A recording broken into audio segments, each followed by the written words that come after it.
नमस्कार दोस्तों, आप सभी का study for UPSC PC channel में स्वागत है। आज से फिर से हम लोग न्यूज़पेपर डिस्कशन को शुरू कर रहे हैं।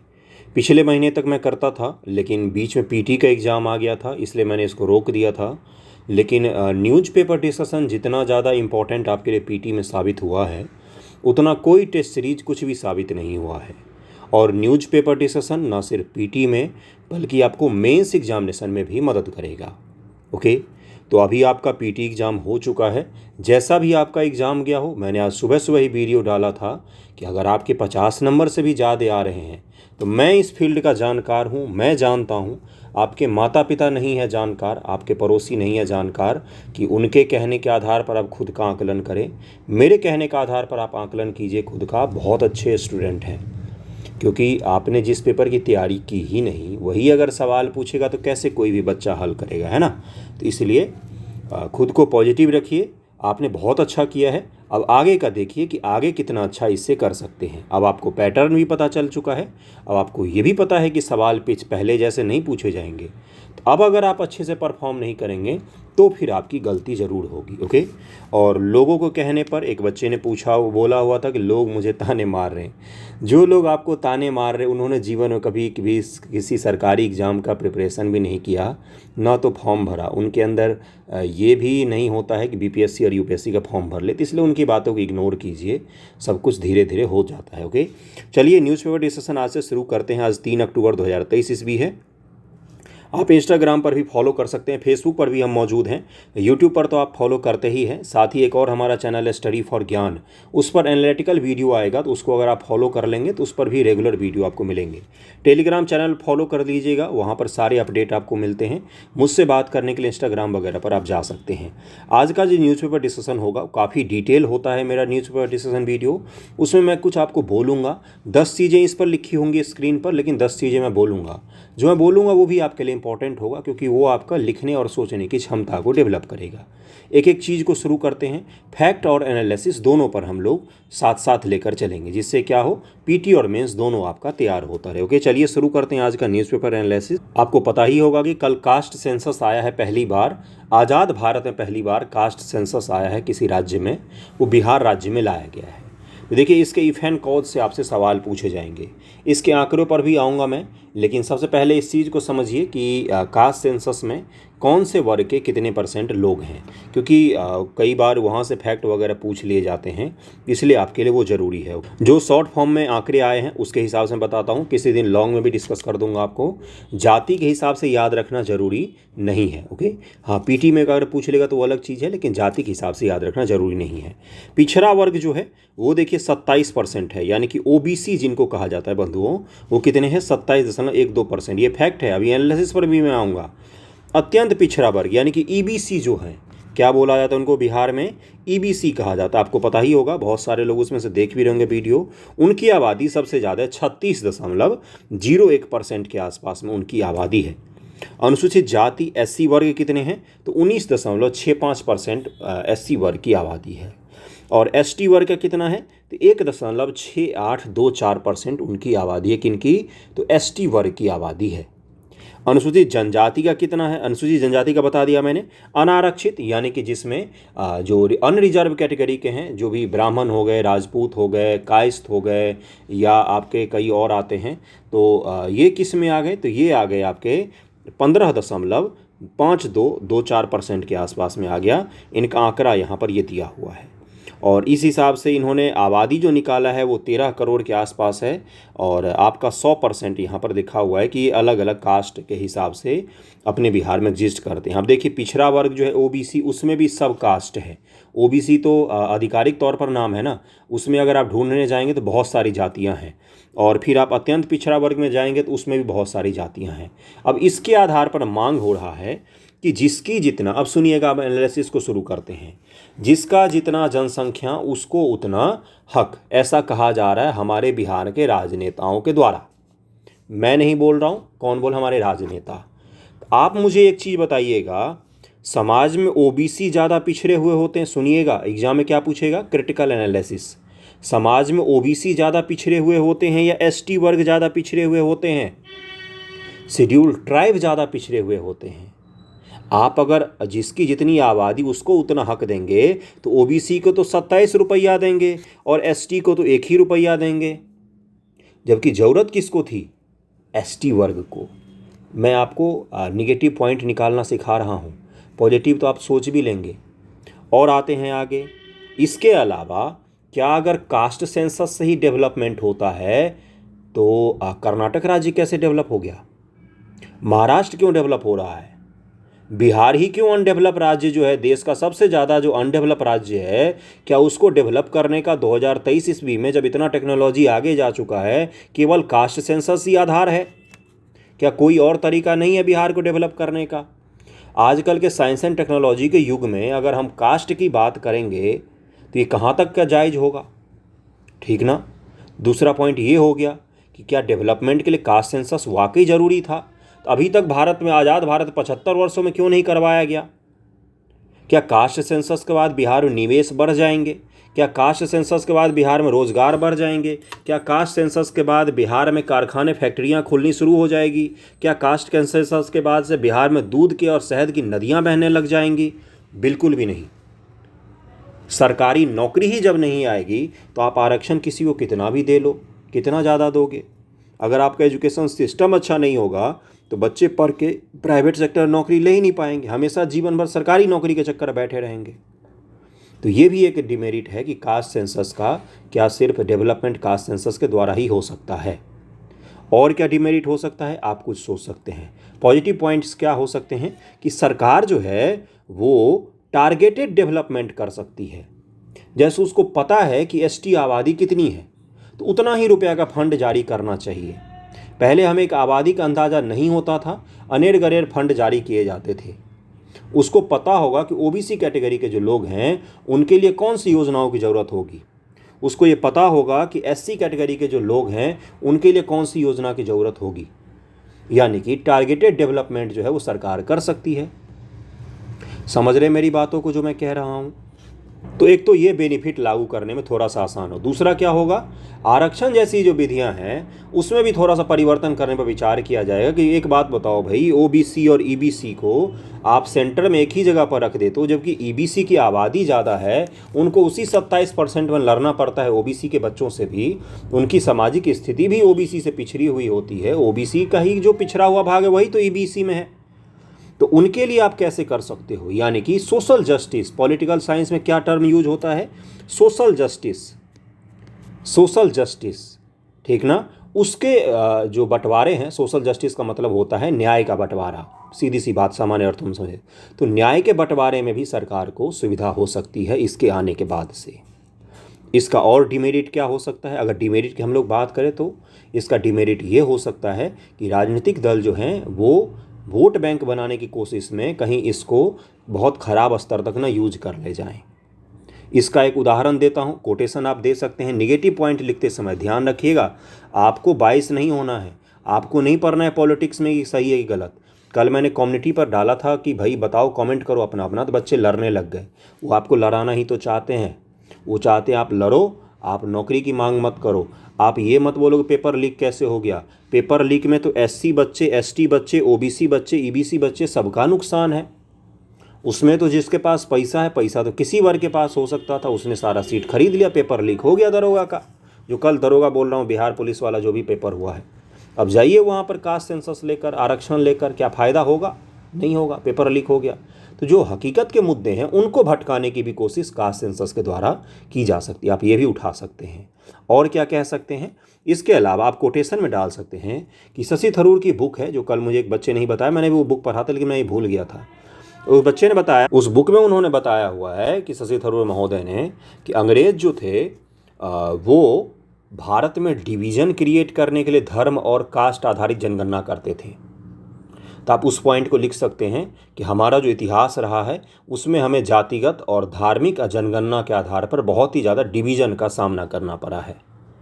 तो ये आप वहाँ पर एक पॉइंट लिख सकते हैं, निगेटिव पॉइंट अगर आपको लिखना हो तो। बाकी पॉजिटिव में जो मैंने पॉइंट्स गिनाए हैं वो भी लिखिएगा और इसको और विस्तार करके पॉजिटिव पॉइंट खुद से लिखने की कोशिश कीजिएगा। पॉइंट्स पर ही कोशिश कीजिएगा, खुद को पॉलिटिसाइज मत कीजिएगा। अनबाइस रहने की कोशिश करना है, हमेशा बाइस नहीं होना है, किसी भी जाति किसी भी समूह की तरफ में टिल्ट नहीं होना है। ओके, भले ही आप आरजेडी को पसंद करते हो, नीतीश जी को पसंद करते हो, बीजेपी को पसंद करते हो या किसी तीसरे को, बाइस नहीं होना है, पहली बात तो, ठीक ना। इनका दुकान अपना चलता रहता है, हमें अपना एग्जाम निकालना है। अगले टॉपिक पर चलते हैं, देखते हैं क्या है। एक चीज़ और मैं बता देता हूँ, इसके आधार पर जो सवाल पूछे जा सकते हैं, सवाल ऐसे पूछे जा सकते हैं कि कास्ट सेंसस के क्या बेनिफिट हैं और इसके डिसएडवांटेज क्या हैं। अगर अंग्रेजी में बोलूँ तो, अगर हिंदी में बोलूँ तो कास्ट सेंसस के फायदे क्या हैं और इसके नुकसान क्या है, या इसका समालोचनात्मक वर्णन कीजिए। ये शब्द यूज किया जाता है ताकि थोड़ा भारी भरकम लगे। समालोचनात्मक में होता है कि आप इसके फायदे और नुकसान दोनों को बताएं, ठीक ना। उसके अलावा आपसे ये पूछा जा सकता है कि कास्ट सेंसस का क्या इतिहास रहा है अपने देश में और किस तरह से इसको इम्प्लीमेंट किया गया है। और आपसे ये पूछा जा सकता है कि कास्ट सेंसस को क्या बिहार में जो कास्ट सेंसस हुआ है उसको देखते हुए क्या पूरे देश में कास्ट सेंसस लागू कर देना चाहिए। इस पर अपने तर्क दीजिए, उस पर भी आपको तर्क थोड़े बहुत सोच के रखने होंगे। बाकी जैसे जैसे इसका आंकड़ा पूरा क्लियर आ जाएगा, मैं आपको और डिटेल में इसको आने वाले दिनों में ऐसे के हिसाब से तैयार करवा दूंगा। ओके, अगले टॉपिक पर चलते हैं हम लोग। अगला टॉपिक क्या है, देखिए, मेडिसिन के लिए नोबेल दिया गया 2023 के लिए। एक चीज़ और ध्यान रखिएगा, बायोलॉजी के लिए कभी भी नोबेल नहीं दिया जाता है। फिजिक्स केमिस्ट्री में दिया जाता है, लेकिन बायोलॉजी के लिए नहीं दिया जाता, मेडिसिन के क्षेत्र में दिया जाता है। क्या बोला मैंने, मेडिसिन के क्षेत्र में दिया जाता है। देखिए यहाँ पर लिखा हुआ है, दो लोग हैं, कौन है तो कैटलिन कैरिको हैं और ड्रू विस्वेन हैं। इन दोनों को दिया गया है किसके लिए, इनको दिया गया आपको मेडिसिन के लिए। ओके, इनको क्यों दिया गया है तो देखिए यहाँ पर लिखा हुआ है कि इन दोनों ने एमआरएनए, देखिए यहाँ पर लिखा हुआ है एमआरएनए वैक्सीन अगेंस्ट कोविड-19 बनाने में काफ़ी ज़्यादा मदद किया था। और देखिए यहाँ पर क्या लिखा हुआ है, आपके एग्जाम का क्वेश्चन लिखा हुआ है कि MRA stand for messenger RNA. यही तो आपके एग्जाम में पूछा गया था, एमआरएनए का फुल फॉर्म क्या होता है। तो इनको ध्यान रखिएगा, इन दोनों को दिया गया है कोविड-19 वैक्सीन को लेकर दिया गया इनको। ओके, अब आज के एडिटोरियल पर हम लोग चलते हैं। एडिटोरियल काफ़ी ज़्यादा इंपॉर्टेंट होता है आपके लिए। एक एडिटोरियल डिस्कस करूंगा, उसके अलावा कुछ और न्यूज़ में डिस्कस करूंगा। आने वाले समय में, मतलब आज तो मैं शुरू ही कर रहा हूं फिर से, आने वाले समय में पीपीटी बनाकर और मैं इसको डिस्कस करूंगा और उसका नोट्स भी आपको प्रोवाइड करवा दूंगा मैं। अभी आप सुनिए और टॉपिक को नोट डाउन जरूर कीजिएगा। जैसे कुछ फैक्ट हैं तो इनको अगर आप नोट कर लेंगे तो कोई हर्ज नहीं है। चलिए एडिटोरियल में देखते हैं क्या है आपके लिए। जलवायु परिवर्तन एवं संक्रामक रोग, इस पर द हिंदू में आया था कि जलवायु परिवर्तन जो होता है वो संक्रामक रोग जो होते हैं उनको कैसे फैलाने में मदद करता है। मार्च 2023 में जारी अपनी नवीनतम रिपोर्ट में जलवायु परिवर्तन पर अंतर सरकारी पैनल, ये दुनिया का सबसे बड़ा पैनल है जो जलवायु परिवर्तन को लेकर बात करता है। ध्यान रखिएगा, ग्लोबल वार्मिंग अलग है, जलवायु परिवर्तन अलग है, और क्या बोलते हैं ओजोन छिद्र अलग है, सब अलग अलग होते हैं, उनको मिक्स मत किया कीजिए। जलवायु परिवर्तन जो होता है वो ओजोन छिद्र के कारण बढ़ सकता है, और जो आपका क्लाइमेट चेंज है वो उसके कारण बढ़ सकता है। जो ग्लोबल वार्मिंग है उसके कारण जलवायु परिवर्तन की घटनाएं देखी जा सकती है। तो कारक और कारण और कारक और प्रभाव के बीच में अंतर थोड़ा सा रखिएगा दिमाग में, मन मस्तिष्क में, जिसके आपको एग्जाम में लिखने में आसानी होगी थोड़ी सी। ओके, देखिए क्या है कि गंभीर चेतावनी साझा कर आईपीसीसी ने बताया कि जलवायु परिवर्तन से संक्रामक रोगों का वैश्विक खतरा बढ़ जाता है। किसने बताया है, international panel on climate change. ये दुनिया की सबसे बड़ी संस्था है जो क्लाइमेट चेंज को लेकर बातें करती है, रिपोर्ट भी जारी करती है। बातें करती है, मैंने सही बोला है, केवल बातें ही करते हैं ये लोग क्लाइमेट चेंज को लेकर, कुछ करता तो कोई है नहीं। थोप दिए जाते हैं सारे विकासशील देशों पर। मैं जो कह रहा हूँ उसको ध्यानपूर्वक सुनिएगा। विकासशील देशों पर सारा कुछ थोप दिया जाता है जिम्मेदारी। जो विकसित देश हैं वो जिम्मेदारी लेने को तैयार नहीं होते हैं। अगर वो जिम्मेदारी लेने को तैयार होते तो उनको पता होता कि जब ये विकसित देश, विकसित भी नहीं हो, जब ये विकासशील देश सही से इंडस्ट्रियल रिवॉल्यूशन में प्रवेश भी नहीं किया था, तब उन्होंने कोयला जलाकर पूरे दुनिया को, पूरे वातावरण को ख़राब कर दिया, पृथ्वी का टेम्परेचर बढ़ा दिया। और जब आज उसका प्रभाव हमें देखने को मिल रहा है, तभी हमें बोलते हैं कि कोयला मत जलाओ, तब हमें बोलते हैं कि गाड़ी मत चलाओ, तब हमें बोलते हैं कि इलेक्ट्रिक व्हीकल यूज करो, तब हमें बोलते हैं कि हमने नया टेक्नोलॉजी बनाया है जिसमें हाइड्रोजन एनर्जी पे सब कुछ चल जाता है, वो टेक्नोलॉजी आगे खरीद लो। तो हम क्या बोलते हैं कि हम टेक्नोलॉजी खरीदें क्यों, गंदा आपने दुनिया को किया, और आज हमें बोल रहे हो कि टेक्नोलॉजी खरीद लो, टेक्नोलॉजी हमें फ्री में दो। यानी कि UNFCCC, United nation framework on climate change, ऐसे ही करके होता है, कॉन्फ्रेंस है। उसमें बैठक में हम क्या बोलते हैं, विकासशील देश क्या बोलते हैं विकसित देशों को कि आपने जो दुनिया के जलवायु को बर्बाद किया उसका आपको मेहताना देना पड़ेगा, उसका आपको पैसा देना पड़ेगा। पैसा किसको दोगे आप? तो विकासशील देशों को दोगे। आप तो विकसित हो गए, हम विकास कर रहे हैं, तो हमें आप बता रहे हो कि ये करो वो करो, तो उसके लिए टेक्नोलॉजी और पैसा दोनों चाहिए हमें। इसको ध्यान में रखिएगा। ये भी टॉपिक एक दिन किसी दिन आपसे डिस्कस करूंगा मैं। आज हम लोग किस पर बात करेंगे? तो संक्रामक रोगों पर। जलवायु और रोगों के बीच में घनिष्ठ संबंध साल दर साल सिद्ध हो रहा है। उदाहरण के लिए मच्छर जनित रोगों के फैलने के लिए आवधिक अब अपेक्षाकृत पैटर्न के अनुरूप नहीं रह गया है। पहले क्या होता था कि बरसात के मौसम में मच्छर जनित रोग फैल जाते थे।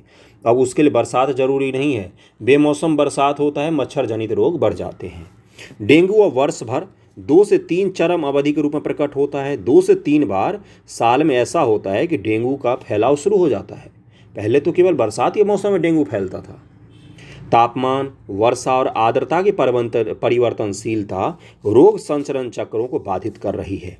ओके, ये परजीवियों को आश्रय देने वाली रोगवाहकों और एनिमल रोजवेयरों के वितरण को भी बदल देते हैं। ये भी प्रूव हो चुका है क्या कि गर्मी या उष्णता रोगजनकों की जीनोमिक संरचना में हस्तक्षेप करती है, जिससे उनकी संक्रामकता और उग्रता बदल जाती है। जो मच्छर या और जो रोगवाहक होते हैं वो दिन प्रतिदिन उग्र होते जा रहे हैं। पहले मच्छर मारने वाले जलाने पर वो मर जाते थे, अब उस पर बैठकर उसका वो आनंद लेते हैं जो मच्छर मारने के लिए आप जलाते हैं। तो मैं क्या कह रहा हूँ? मैं ये कह रहा हूँ कि वैज्ञानिक बता रहे हैं कि जलवायु परिवर्तन से जो बीमारियाँ हैं, संक्रामक बीमारियाँ हैं, उनके होने का पैटर्न में बदलाव आ गया है। ओके, पहले साल के कुछ महीने ऐसे होते थे जब संक्रामक बीमारियाँ फैलती है, अब साल के हर महीने में संक्रामक बीमारियाँ फैल सकती हैं। इससे स्वास्थ्य को होने वाली प्रत्यक्ष क्षति लागत कृषि और जल व स्वास्थ्य जैसे स्वच्छ निर्धारण क्षेत्रों में होने वाली लागत को छोड़कर 2030 तक 2 से 4 बिलियन अमेरिकी डॉलर प्रति वर्ष के बीच होने का अनुमान है। ओके, अगला हेडलाइन क्या है? अगला है कि जलवायु परिवर्तन का रोग प्रकोप से क्या क्या संबंध है, इसको देखते हैं। पर्यावास हानि, देखिए इसी प्रकार से आपको ही बनाना पड़ेगा, क्या हेडलाइन बनाना पड़ेगा। अगर आपके एग्जाम में ये पूछा जाता है कि क्लाइमेट चेंज का जो डिजीज होते हैं उनसे क्या संबंध है, तो उसमें आपको इसी प्रकार से हेडलाइन बनाना पड़ेगा कि देखिए जानवरों का अगर घर का विनाश कर देंगे तो आपके घर में रहने आएंगे। दरअसल में जैसे कई बार आप न्यूज़ में पढ़ते होंगे कि चीता मानवीय बस्ती में घुस गया। नो, रॉन्ग, वो गलत न्यूज़ है। मानव की बस्ती चीते के आवास में घुस गई है समय के साथ। तो आपको ये समझना पड़ेगा। क्या है पहला हेडलाइन? पर्यावास हानि और जूनोटिक रोग। जूनोटिक रोग टर्मिनोलॉजी है बंधुओं, पूछा जा सकता है आपसे। जूनोटिक रोग का तात्पर्य होता है वो रोग जो जानवर से इंसान में फैल जाते हैं। दरअसल में कुछ ऐसे जीव होते हैं, कुछ ऐसे वायरस होते हैं जो जानवरों में पाए जाते, तो वहाँ तक तो ठीक था, वो उनके लिए कोई खास नुकसान का नहीं था वो, या उनके लिए नुकसान का था भी तो अभी तक वो इंसान में नहीं आया था। लेकिन जैसे ही इंसान में आता है तो जूनोटिक रोग हो जाता है। इसका तात्पर्य है कि जानवर से इंसान पर आ जाता है वो रोग। ओके, जैसे उसका कोविड उदाहरण ले सकते हैं, मार्स ले सकते हैं आप। उसके बाद से बहुत सारे, अभी केरला में कुछ दिन पहले ही एक वायरस फैला था जिसके उदाहरण आप ले सकते हैं। ये सब क्या है? ये सभी जूनोटिक रोग होते हैं। ओके, चूंकि जलवायु परिवर्तन पारिस्थितिक तंत्र को बदलता है, पर्यावास की क्षति अधिक होने लगती है, तो यह रोग फैलाने वाले पशुओं को उपयुक्त पर्यावास और संसाधनों की तलाश में मानव क्षेत्र पर अतिक्रमण करने के लिए विवश करता है। मनुष्य और वन्यजीवों के बीच बढ़ती इस अंतःक्रिया से जूनोटिक रोग का खतरा बढ़ जाता है। जूनोटिक रोग वो रोग होते हैं जो पशुओं से मानवों में बैक्टीरिया, वायरस या अन्य परजीवी या रोगवाहक के माध्यम से फैलते हैं। ओके, निपाह वायरस इसका एक उदाहरण है। इसका एक प्रमुख उदाहरण है निपाह वायरस, जो इस घटनाओं के कारण केरल में प्रकोप का जिम्मेदार है। अभी मैं यही कह रहा था, कुछ दिन पहले आपने निपाह वायरस के बारे में पढ़ा होगा। केरल में बहुत ज़्यादा फैलता है ये, और वहाँ पर ये चमगादड़ से फैलता है, जो बैट होते हैं उनसे फैलता है ये। कई बार जैसे अगर आपने देखा होगा यूरोप वगैरह में आजकल नया ट्रेंड में चला है, कुत्ते और बिल्ली की जगह पर क्या पालते हैं वो लोग? अजीबोगरीब जानवर पालते हैं। जैसे मगरमच्छ पाल लिया छोटे वाले, या कोई जंगल से पेंगोलिन उठा के ले आए उसको पाल लिया। तो देखिए, जो चीज़ जहाँ पर रहे वहीं पर उसको रहने दिया जाए। कुत्ते ठीक है पालतू होते, आप उनको पाल सकते हैं, लेकिन उसमें भी साफ़ सफाई रखना पड़ता है। तो जो जानवर आप आज पाल रहे हैं, कल तक वो जंगल में था, तो जंगल से तो केवल जानवर नहीं आया होगा, उसके साथ साथ कुछ कीड़े मकोड़े, वायरस भी आया होंगे आपके घर तक। कल को हो सकता है वो आपको बीमार पड़े और संक्रमित करने वाला हो, तो आपके अगल बगल के लोगों को भी बीमार कर दे। इसको क्या कहा जाता है कि मानव और जानवर के बीच में संबंध बढ़ रहे हैं, हम उनके संपर्क में ज़्यादा आ रहे हैं, इसलिए भी ये सब रोग फैल रहा है। तापमान और रोग संचरण में क्या संबंध है? बढ़ता तापमान मच्छरों की किलनी जैसे रोग वाहक के वितरण और व्यवहार को प्रभावित करता है। ये रोग वाहक मलेरिया, डेंगू बुखार, लाइम डिजीज जैसी बीमारियों के संचरण संक्रमण में महत्वपूर्ण भूमिका निभाते हैं। गर्म तापमान इन रोग वाहकों को भौगोलिक सीमा का विस्तार कर सकता है, जिससे उन्हें उन क्षेत्र में पनपने की अनुमति मिलती है जो पहले उनके लिए अत्यंत ठंडे होते थे। जैसे मान लीजिए साइबेरिया का प्रदेश या रूस का कोई प्रदेश है, जहाँ पर पहले बीमारियाँ नहीं पहुँची थी क्योंकि बहुत ही ज़्यादा ठंड था उस क्षेत्र में, है ना। अब क्या हुआ, धीरे धीरे वहाँ पर ठंड कम होगी, मान लीजिए जलवायु परिवर्तन की वजह से। तो इसके कारण से क्या होगा? इसके कारण से ये होता है कि वहाँ पर पहले जो बीमारी सामान्य नहीं थी, अब वो वहाँ पर सामान्य होने लग जाती है। जैसे एक और उदाहरण देता हूँ, जलवायु परिवर्तन के कारण क्या होता है। जलवायु परिवर्तन के कारण बड़े बड़े जो ग्लेशियर हैं वो पिघल जाते हैं, और उन ग्लेशियर के नीचे आज से लाख साल पहले जो वायरस मर गया था, जो वायरस दब गया था, मरता नहीं है वायरस, जो दब गया था, वो उस ग्लेशियर के पिघलने के कारण ऊपर आ गया। जैसे कुछ दिन पहले आपने सुना होगा कि ज़ॉम्बी वायरस मिला था वैज्ञानिकों को रूस के बर्फ़ के नीचे। तो ये सब वायरस जो हैं ये क्या होते हैं, ये सब खतरनाक होते हैं कई बार। ओके, वर्षा के बदलते पैटर्न, जलवायु परिवर्तन वर्षा के पैटर्न को बदल सकता है, जिससे कुछ क्षेत्रों में अधिक तीव्र और लंबे समय तक वर्षा होती है, जबकि अन्य क्षेत्रों में किसी क्षेत्र में सूखा पड़ सकता है। ये परिवर्तन रोगवाहकों के लिए उपयुक्त प्रजनन वातावरण का निर्माण कर सकते हैं। बाढ़ की घटनाओं में वृद्धि जल स्रोतों को सीवेज रोगजनकों से दूषित कर सकती है, जिससे हैजा, पेचिश जैसी जलजनित बीमारियों का प्रकोप हो सकता है। भारी वर्षा जल जमाव की स्थिति उत्पन्न कर सकते हैं, जो मलेरिया और जीका वायरस जैसे रोग बीमारियों को फैलाने वाले मच्छरों के लिए आदर्श प्रजनन स्थल होते हैं। जल जमाव जो होता है उसके कारण बहुत सारी बीमारियां होती हैं, और ये एग्जाम्पल ध्यान में रखिएगा, निपाह का, जीका का, डेंगू का, मलेरिया का, इन सब का ध्यान में रखिएगा थोड़ा सा। ओके, अगला क्या है, रोगवाहकों में व्यवहार परिवर्तन। जलवायु परिवर्तन रोगवाहकों के व्यवहार को प्रभावित कर सकता है। गर्म तापमान रोगवाहकों के भीतर रोगजनकों के विकास को तीव्र कर सकता है, जिससे उनकी उष्णता अवधि कम हो जाती है और बीमारियों को तेजी से संचरण होता है। खाद्य सुरक्षा, जलवायु परिवर्तन कृषि प्रणाली को बाधित कर रहा है। जलवायु परिवर्तन के कारण क्या हो रहा है, कृषि प्रणाली बाधित हो रही है। जैसे मैं अगर आपको बिहार का एग्जाम्पल दूँ, तो बिहार में पता है क्या हुआ, इस साल जो बारिश है वो देर से हुई, जिसके कारण से धान की रुपाई देर से हुई है। अभी कुछ समय पहले ही पता चला कि अभी तक धान जो है वो सही से बड़ी भी नहीं हुई है, और जबकि बाकी सालों में क्या होता था कि नवंबर लास्ट तक तो कटने लग जाते थे धान, है ना। अक्टूबर लास्ट तक तो धान अच्छे खासे हो जाते थे। तो इसके कारण से 15 से 20 दिन की फसल में देरी हो गई है।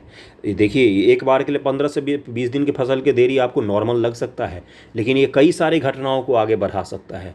अब फसल में देरी के कारण क्या होगा, फसल देरी से कटते हैं, फसल देरी से कटने से क्या होगा, गेहूँ को लगाने के लिए कम समय मिलेगा। गेहूँ को लगाने के लिए कम समय मिलता है तो लोग क्या करते हैं, पराली को जला देते हैं, उनको हटाने की जगह, उनको सड़ने की जगह, सड़ने के लिए छोड़ देते थे पहले अगर अधिक समय होता था। अब हटाएंगे नहीं, उनको जलाएंगे पराली को। पराली जलाने से क्या होता है, पॉल्यूशन होता है। सब कुछ संबंधित होता है। अगर जोड़ने के लिए आपके पास डॉट है तो आप जोड़ सकते हैं। देखिए अगला क्या है कि ये व्यवधान कुपोषण में योगदान कर सकते हैं, प्रतिरक्षा प्रणाली को कमजोर कर सकते हैं, जिससे आबादी बीमारियों के प्रति अधिक संवेदनशील हो सकती है। चरम मौसमी घटनाएं, जलवायु परिवर्तन, चक्रवात, हीट वेव, वनाग्नि जैसी चरम मौसमी घटनाओं की आवृत्ति तीव्रता से संबद्ध है। इन घटनाओं से आघात, विस्थापन और स्वास्थ्य देखभाल प्रणाली के व्यवधान की स्थिति बन सकती है, जिससे रोग के प्रसार के लिए अनुकूल परिस्थितियां पैदा हो सकती है। बदलता रोग परिदृश्य क्या है, जलवायु परिवर्तन ने मानव को खतरे में डालने वाले संक्रामक एजेंटों का दायरा बढ़ा दिया है। मानव को प्रभावित करने वाली सभी ज्ञात संक्रामक बीमारी में से आधे से अधिक जलवायु पैटर्न में बदलाव के साथ बदतर हो जाती हैं। ये बीमारियां प्रायः नए संचरण के मार्ग खोज लेती हैं। आप एक संचरण के मार्ग बदलोगे, बंद करोगे, तो 2 नए संचरण के मार्ग खोलेगी ये बीमारियां। तो इसलिए जलवायु परिवर्तन जो होता है वो डायरेक्टली किसको कंट्रोल करता है, तो संक्रामक बीमारियों पर भी उसका असर पड़ता है। ओके, जिससे पर्यावरणीय स्रोत, चिकित्सीय परिवर्तन, पर्यटन और दूषित भोजन एवं जल भी शामिल है। ओके, अब अगला क्या है, अब अगला बोलोगे आपकी इतना सारा प्रॉब्लम तो आपने गिना दिया, लेकिन हमारी सरकार ने किया क्या है इनको लेकर, कुछ चीज़ें कुछ तो कर रही होगी सरकार। अगर हम छोटे छोटे लोग अगर ये सब चीज़ें जानते हैं तो सरकार भी जानती होगी, कुछ तो प्रयास कर रही होगी हमारे लिए। क्या प्रयास किया उसने, देखिए उसने राष्ट्रीय स्वास्थ्य मिशन चलाया हुआ भारत सरकार ने। यह भारत सरकार द्वारा पर्याप्त सेवा से वंचित ग्रामीण और शहरी क्षेत्र के संबंधी आवश्यकताओं पूरा करने के लिए शुरू की गई पहल है। इसका उद्देश्य स्थानीय स्तर पर स्थानिक बीमारी सहित संचारी और गैर संचारी रोगी, संचार और गैर संचार वाले रोग, दोनों के लिए है। यही दे देगा आपसे पीटी में कि राष्ट्रीय स्वास्थ्य मिशन केवल संचारी रोगों के लिए है। आप वहाँ पर मार के आ जाएंगे जय श्री राम, सही है, ये गलत हो जाएगा आपका। ऐसी बीमारी जो फैलती हैं या ऐसी बीमारी जो नहीं भी फैलती है, दोनों के लिए राष्ट्रीय स्वास्थ्य मिशन चलाया गया है। ओके, सार्वभौमिक टीकाकरण कार्यक्रम यूनिवर्सल इम्यूनाइजेशन प्रोग्राम जो है, इसके तहत बच्चों और गर्भवती महिलाओं को पोलियो, खसरा, टेटनस जैसे 12 टीका निवारण बीमारी से बचाने के लिए मुफ्त टीके प्रदान किए जाते हैं। आपको पता होगा जो छोटे छोटे बच्चे होते हैं, हर कुछ दिन पर उनको डोज देकर रुलाते हैं डॉक्टर। कुछ दिन बाद जैसे ही देखते हैं बच्चा खुद से ले आओ सुई लगा देते हैं। तो वो क्या है, वो उस बच्चे के लिए बहुत ज़रूरी है। देखिए क्यों ज़रूरी है, क्योंकि दुनिया ही ऐसी हो गई है। कुछ समय बाद हो सकता है टीकाकरण कार्यक्रम में जो आपका कोविड है उसको भी शामिल कर दिया जाए। कोविड का कोई ऐसा टीका बने जो बोला जाए कि भाई बचपन से ही लगा दो क्योंकि बच्चा स्वस्थ रहेगा। ये सब बीमारी क्या बच्चे में है? नहीं। हम क्या कर रहे हैं, हम उस बच्चे में इस बीमारी का कुछ अंश डाल रहे हैं, जिससे क्या होगा, वो बीमारी शरीर से जैसे ही संपर्क में आएगा तो शरीर को पता चलेगा कि इस बीमारी नाम की कोई चीज़ दुनिया में एग्जिस्ट करती है। आप क्या करो, इसका एंटीबॉडी बना के अपने शरीर में रख लो। आपका पीटी का सवाल है, इसका एंटीबॉडी बनाकर अपने शरीर में रख लो, जिससे भविष्य में कभी ये बीमारी आए, जैसे टेटनस का कोई आए वायरस आपके शरीर में, खसरा का आए, पोलियो का आए, तो शरीर में पहले से ही उसका एंटीडोट मौजूद हो और वो उस पर प्रहार कर दे। इसीलिए बच्चे को टीके लगाए जाते हैं। तो इसका ध्यान रखिएगा। एक टीका होता है कोविड जैसे टीका और एक टीका होता है पोलियो, खसरा, टेटनस जैसे टीके जो लगाए जाते हैं। ओके, इस समस्या के समाधान हेतु उपाय क्या है? तो उपाय बहुत सारे हैं। राष्ट्रीय जैव ईंधन नीति, वाहन स्क्रैपेज नीति, E20 ईंधन नीति, राष्ट्रीय हरित हाइड्रोजन मिशन, बहुत सारे हैं। जलवायु परिवर्तन को रोकने के लिए जितने भी कार्यक्रम हैं पूरी दुनिया में, देश में छोड़िए पूरी दुनिया में, SDG भी इसी को रोकने के लिए है। वो सारे के सारे इस पर इम्प्लीमेंट हो सकते हैं। ओके, अगले टॉपिक पर चलें हम लोग। अगला टॉपिक कौन सा है? तो महिला आरक्षण विधेयक 2023 में परिसीमन संबंधी चिंताएं। ये वेबसाइट कौन सा है? तो दृष्टि वगैरह का वेबसाइट रहता है। ज़्यादातर मैं IAS के इंस्टीट्यूट जो है उन्हीं के वेबसाइट वगैरह को यूज करता हूँ, क्योंकि उनके लिखे हुए अच्छे होते हैं। और बाकी तो मैं आपको बोल के समझा ही देता हूँ। महिला आरक्षण विधेयक 2023 में परिसीमन संबंधी चिंताएं। महिला आरक्षण नामक एक लड्डू लाया गया है। लड्डू मैं अभी इसलिए बोल रहा हूँ क्योंकि मेरे लिए ज़रूरी होता है कि एक्ट पास करना ज़रूरी नहीं होता, मेरे लिए होता है कि उसका इम्प्लीमेंट हुआ कि नहीं। भाई क्यों इम्प्लीमेंट नहीं हुआ? तो नहीं हुआ तो अभी लाया क्यों गया? क्या आपके अपने बेनिफिट के लिए लेकर आए हैं क्या? कुछ सवाल पूछे जाने चाहिए। चलिए जो भी है, एक कार्यक्रम लाया गया है, अब उसका इम्प्लीमेंटेशन भी भविष्य में होगा, लेकिन कब होगा पता नहीं। परिसीमन होगा तब होगा, क्या परिसीमन के बाद होगा इम्प्लीमेंट, ये भी तय नहीं है। आपको एक चीज़ बताता हूँ मैं, 2019 में CAA लाया गया था, citizenship amendment act. Citizenship amendment act लाया गया था। कब लाया गया था? इंडियन एक्सप्रेस का स्रोत है ये लाया गया था 2019 ईस्वी में।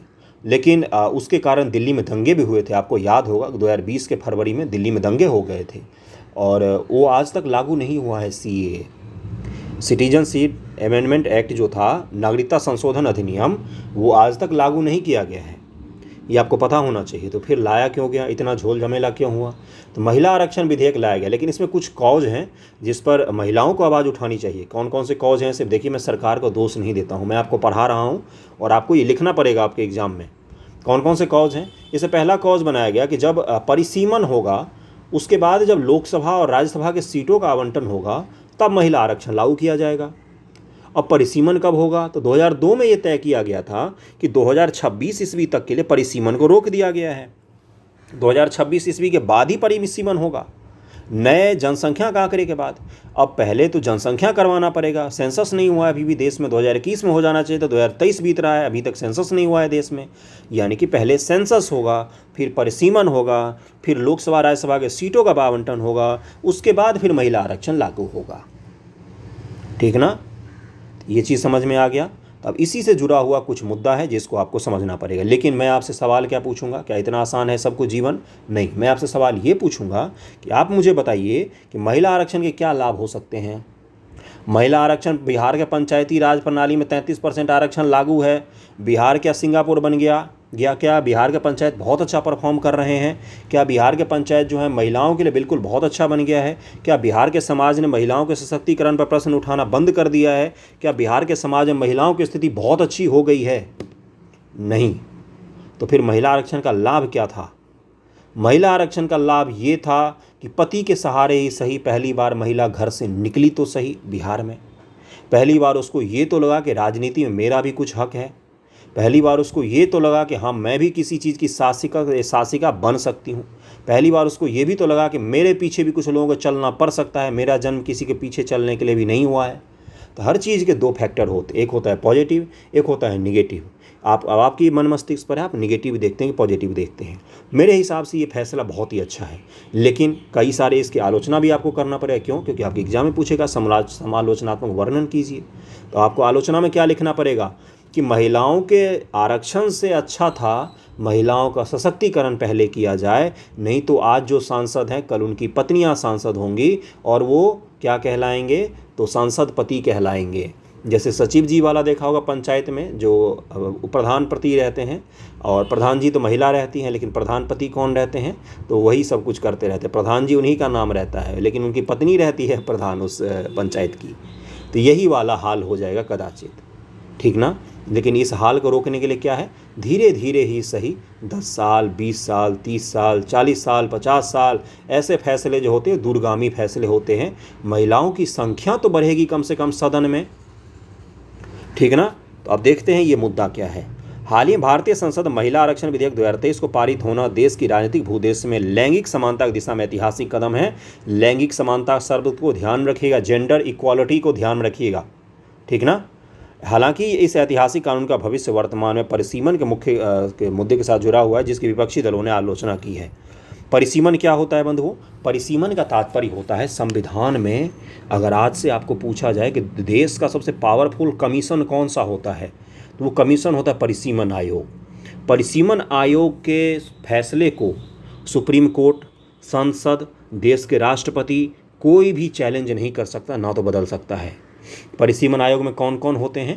तो सुप्रीम कोर्ट के न्यायाधीश होते हैं, और जिस राज्य का या जिस क्षेत्र का परिसीमन करना है वहाँ के मुख्य चुनाव आयुक्त होते हैं, और भी कुछ अधिकारी और जानकार होते हैं जो परिसीमन करते हैं। परिसीमन का तात्पर्य क्या होता है? लोकसभा और राज्यसभा या विधानसभा क्षेत्र का सीमा तय करना। जैसे मान लीजिए, जैसे दरभंगा का मैं रहने वाला हूँ, तो दरभंगा में लोकसभा का एक ही सीट है, दरभंगा लोकसभा सीट, दरभंगा संसदीय क्षेत्र। लेकिन दरभंगा संसदीय क्षेत्र में मधुबनी जिला के भी कुछ गांव आ सकते हैं। जिला का संसदीय क्षेत्र से कोई लेना देना नहीं होता है। हो सकता है 2 से ज़्यादा जिलों को मिलाकर एक संसदीय सीट बना हो, ठीक ना? अब जैसे दरभंगा में विधायिका के 2 सीट होते हैं, दरभंगा ग्रामीण हो सकता है, दरभंगा शहरी है। तो ये क्या मैं बता रहा हूँ, उसका जिला से कोई लेना देना नहीं होता है। कई बार एक संसद के क्षेत्र में एक से अधिक जिलों के सीटें भी, एक से अधिक जिलों के क्षेत्र भी आ सकते हैं। तो ये मैं क्या बता रहा हूँ, परिसीमन इसी को कहा जाता है। परिसीमन का मतलब समझ में आ गया। और ये तय करना पड़ता है, कुछ कुछ वर्षों पर तय किए जाते हैं। संविधान में ये उपबंध किया गया है कि हर जनगणना के बाद परिसीमन किया जाएगा। क्या किया जाएगा? परिसीमन किया जाएगा। लोकसभा और राज्यसभा के सीटों का परिसीमन किया जाएगा। लेकिन 2002-3 के आसपास एक फैसला लिया गया कि 2026 तक परिसीमन को रोक देते हैं। 2026 में हम लोग फिर से तय कर लेंगे कि संसदीय क्षेत्र कितना होगा देश में और राज्यसभा के क्षेत्र कितने होंगे। ओके, प्रत्येक जनगणना के बाद कुछ वर्षों में किया जाता है ताकि यह सुनिश्चित किया जा सके देश भर प्रत्येक निर्वाचन क्षेत्र, लोकसभा और राज्य विधानसभा दोनों में एक प्रतिनिधि हो। परिसीमन जनसंख्या वृद्धि को राज्य में निर्वाचित विधायकों की संख्या से जोड़ता है, जिससे यह सुनिश्चित होता है कि किसी प्रतिनिधि का प्रतिनिधित्व अधिकतम या कम न हो। परिसीमन से संबंधित संवैधानिक प्रावधान क्या है? अनुच्छेद 82 को ध्यान में रखिएगा। संसद प्रत्येक जनगणना के बाद परिसीमन अधिनियम बनाती है। यह अधिनियम संसद को लोकसभा और राज्य की विधानसभा में सीटों के आवंटन को फिर से समायोजित करने की अनुमति देता है। अनुच्छेद 170 क्या कहता है? यह लेख राज्य विधानसभाओं की संरचना संबंधित है, जिसे न्यूनतम 60 सदस्य और अधिकतम 500 सदस्य निर्दिष्ट करने होते हैं। किसमें? तो राज्य विधानसभा में न्यूनतम कितने सदस्य हो सकते हैं? 60 सदस्य हो सकते हैं। लेकिन कुछ इसके अपवाद भी हैं, जो अपवाद आपको देखना है सर्च करके कौन कौन से ऐसे राज्य हैं। जनसंख्या जैसे कि सबसे हालिया जनगणना द्वारा निर्धारित की गई परिसीमन और सीट वितरण का आधार बनाती है। परिसीमन आयोग क्या है? परिसीमन आयोग अधिनियम वर्ष 1952 में बनाया गया था। एक बार अधिनियम लागू हो जाने के बाद केंद्र सरकार एक परिसीमन आयोग का गठन करती है।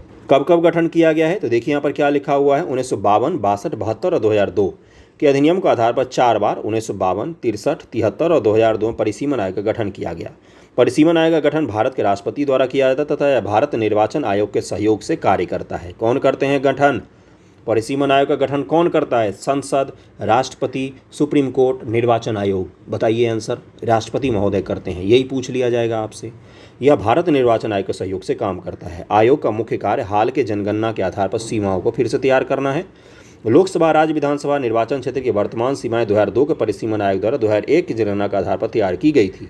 42वें संविधान संशोधन 1976 ने वर्ष 1971 के परिसीमन के आधार पर लोकसभा में सीटों के आवंटन और प्रत्येक राज्य के प्रादेशिक निर्वाचन क्षेत्र विभाजन पर रोक लगा दी।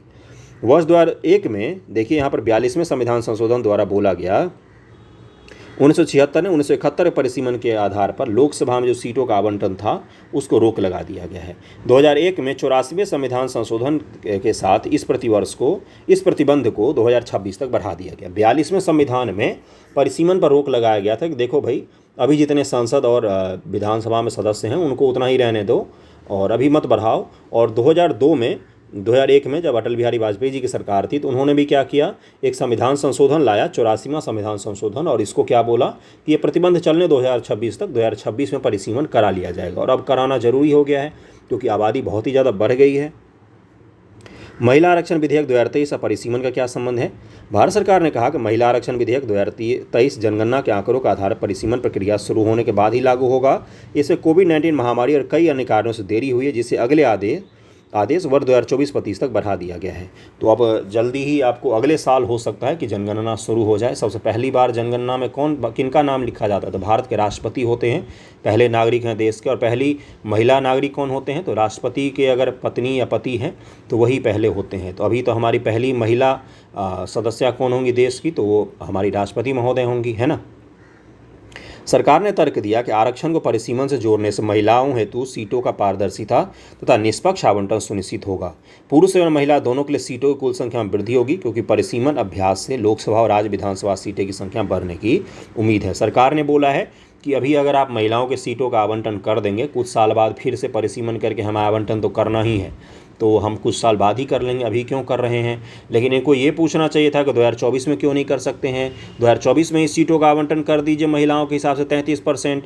क्या होगा जब परिसीमन होगा तो 33 को बढ़ा दीजिएगा। अभी 33 में हो सकता है 100 महिलाएं शामिल हो, मान लीजिए, लेटस कंसीडर कि भाई मान लो 33%, अभी 100 महिलाएं होंगी, 2026 के बाद 150 महिलाएं हो जाएंगी, लेकिन 100 महिलाएं कम से कम आएंगी तो चुन के 2024 के लोकसभा इलेक्शन में। विपक्षी यही तो बोल रहे हैं और आपको भी आलोचना में यही पॉइंट लिखना पड़ेगा। अगर आपसे पूछा जाता है इसके विपक्ष में पॉइंट लिखिए तो आप वहाँ पर यही पॉइंट्स लिख सकते हैं। ओके, परिसीमन को लेकर चिंताएं भी हैं। संभावित कम प्रतिनिधित्व प्राथमिक चिंताओं में से एक है कि यदि जनसंख्या मानदंड के आधार पर परिसीमन किया गया तो तेलंगाना जैसे दक्षिणी राज्य जिन्होंने जनसंख्या नियंत्रण उपायों को सफलतापूर्वक लागू किया है, उन्हें संसद में कम प्रतिनिधित्व का सामना करना पड़ सकता है। ये सब पॉइंट मत पढ़िए, मैं समझा ही देता हूँ आपको क्या है ये पॉइंट। दरअसल में है क्या, देखिए ये भारत है, उत्तर भारत में आबादी बहुत ही ज़्यादा बढ़ी है पिछले 10-15 सालों में, ये तो आपको मानना पड़ेगा। दक्षिण भारत में आबादी कंपेयर करें तो उत्तर भारत से कम है। जैसे यूपी और बिहार और बंगाल जो 3 सबसे बड़े, एक महाराष्ट्र को छोड़ देता हूँ, टॉप 4 में 3 जो सबसे ज़्यादा आबादी वाले ज़िले राज्य हैं वो कहाँ हैं? तो उत्तर भारत में है। तो अब दक्षिण भारत के राज्य क्या बोल रहे हैं कि अगर आपने जनसंख्या के आधार पर केवल परिसीमन किया तब तो यूपी से हो जाएंगे 80 की जगह पर 120 सांसद और केरल से 50-60 की जगह पर हो जाएंगे 20 सांसद। बताइए क्या ये न्याय होगा? क्या दक्षिण भारतीय लोगों को उनका प्रतिनिधित्व मिल पाएगा? तो इसलिए कई सारे लोग प्रश्न उठा रहे हैं कि जो परिसीमन किया जाएगा उसमें जनसंख्या के अलावा भी दक्षिण भारत के राज्यों को कुछ रियायत दी जाएगी, जिससे ये हो कि हर प्रदेश को उनके जनसंख्या के आधार के इतर भी उनको प्रतिनिधित्व दिया जा सके संसद और राज्यसभा में। अब जिसने जनसंख्या पर कंट्रोल किया उसको तो नुकसान हो जाएगा। जैसे केरल राज्य है, उसने जनसंख्या बढ़ने को रोका, ये तो अच्छी बात है, जनसंख्या को रोका उसने, और इसके चक्कर परिसीमन में उसका नुकसान हो जाएगा। तो अब तो वो बोलेगा ही नहीं कि भाई साहब जनसंख्या वृद्धि का ये आपने सिला दिया हमें, आपने तो धोखा दे दिया हमें। तो इसको लेकर भी आवाज़ें उठाई जा रही थी। ये कुछ पॉइंट्स हैं आपको जो ध्यान में रखने का परिसीमन के साथ आपको लिखना पड़ेगा। आज के न्यूज़पेपर डिस्कशन में इतना ही रखते हैं। अगले वीडियो से और भी अच्छे तरीके से हम लोग करेंगे, डिटेल में करेंगे। आज थोड़ा लेट भी हो गया है और कल से जल्दी कर लेंगे क्योंकि आज सुबह मुझे एक वीडियो बनाना था गाइडेंस का। Okay, thank you so much आप सभी का।